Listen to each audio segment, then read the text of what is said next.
I'm Uberswe, and I just built this train which is currently going full speed towards that giant pit over there. And to make things a bit more interesting, I have also filled this giant pit with over 10,000 creepers. Today we're taking a look at Create Interactive, which not only lets you build directly onto moving contraptions, but it also adds physics to trains as they go off track or crash. So in this video, I will be crashing this train into the giant creeper pit, but we will also be taking a look at light shows, boat racing, and the possibility of building a base on a moving airship. And to make things a bit more interesting, I not only filled the pit with 10,000 creepers, but I also added over 50,000 TNT. But for now, let's take a look at what else we can do with Create Interactive. It's now possible to move trains with contraptions, so you could make a train turntable or a warehouse like this.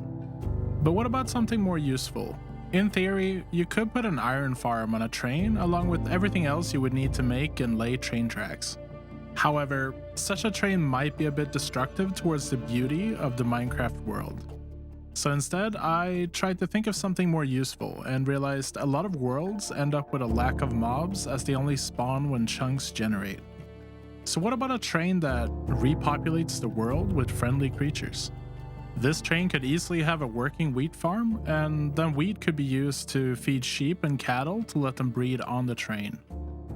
However, I kind of forgot to glue the train, so I figured this was a perfect opportunity to try train collisions to see how they work.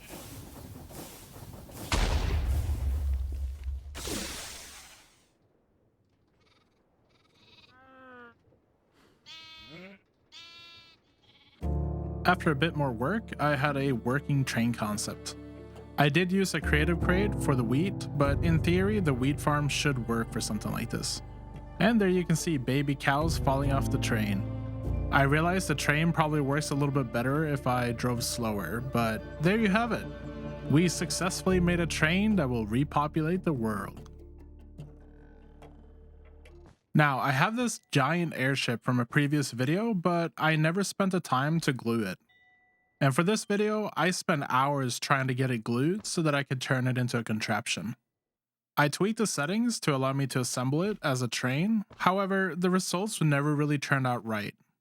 This is what the airship should look like, and this is what it looks like when I try to assemble it for the first time. Now, my glue may be to blame here, but eventually I did get it to assemble somehow, but I was unable to place train controls.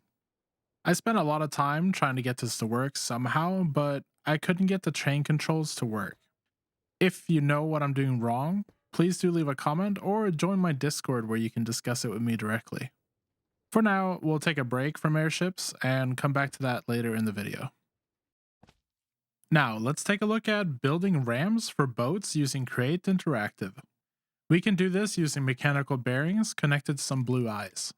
We then use a valve handle to rotate our eyes to create a ramp. Now, most of you have probably never tried this with Create, but when you turn ice into a contraption, it loses its slipperiness. However, with Create Interactive, that's no longer the case. Now, when we make a contraption out of ice, you can still slide on it. Another thing that is kind of cool to mention is that with Create Interactive, you can build at an angle as I'm doing here. It's a really weird feeling to build like this when you're so used to how normal Minecraft plays. But it worked really well, and I never ran into any issues when building onto existing contraptions. After finalizing the ramp with a small jump on the end, it was time for a test run. One thing that was a bit disappointing is that the boat seems to stay flat relative to the slope.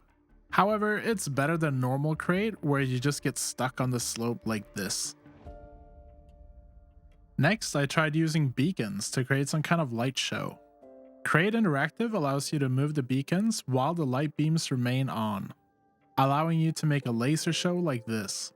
This is done with a mechanical bearing and sequential gear shift that rotates the beacon pyramid 15 degrees in either direction. You could add a lot more movement than I have here, and I look forward to seeing what some of you will be able to make with this. And now, airships. What I really wanted to do was create a fleet of airships using Create Interactive. And it kind of works, even though I couldn't get my large airships to work. Instead, I have settled for these smaller airships, which are all working as individual contraptions at the same time, which you can build on. It does stutter a little, but not at all as much as I had expected. The overall performance is pretty good. I don't think this mod is ready for a multiplayer server, but I could definitely see myself using this for a solo playthrough at some point. Now, the way these ships work is that they're actually contraptions. As you can see here, we have an assembled train.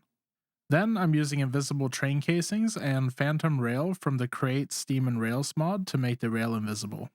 Now, an interesting thing is that I think that type of rail hides the sound from my toolbox here, which is a bit unfortunate. It's also not possible to use the Alt key for toolboxes when placed on contraptions. This is because they're technically just really far away. Now, what I want to do here is connect a windmill on the back of the airship to some machines we'll put on the ship here. So we're just going to run a shaft to the middle here, all the way back from our windmill right here. By the way, I want to give a huge shout out to iThunder, one of the Steam and Rails developers, for helping me get my shaders working for this video, as I was having a lot of issues with phantom rails and stuff like that. Now, as you can see, I've built a few things here, and I did that while the airship is still assembled as a train. So that's one of the things you can do with Create Interactive. Now we can go ahead and test these. So I put some andesite alloy into the hand here, and you can see that it's now applying that to my stripped oak logs, but it's not really animating. However, I want to show that I'm able to drive this even though we are running our deployer there. And as you can see, it is moving. And even after we've moved really far down like this, you'll be able to see that everything is still functional and working on the train here, or airship. So it does definitely seem possible to use this as a base. Now, if I give myself a stack of iron, we can also see how this works with a mechanical press. And as you can see, the animation looks a little bit better than the deployers. And as you can see, we still have 1000 SU left over from our windmill. And now it's finally time to take our train and crash it into a giant creeper pit, which is filled with over 10,000 creepers and 50,000 blocks of TNT. Let's see if the train or anything else survives.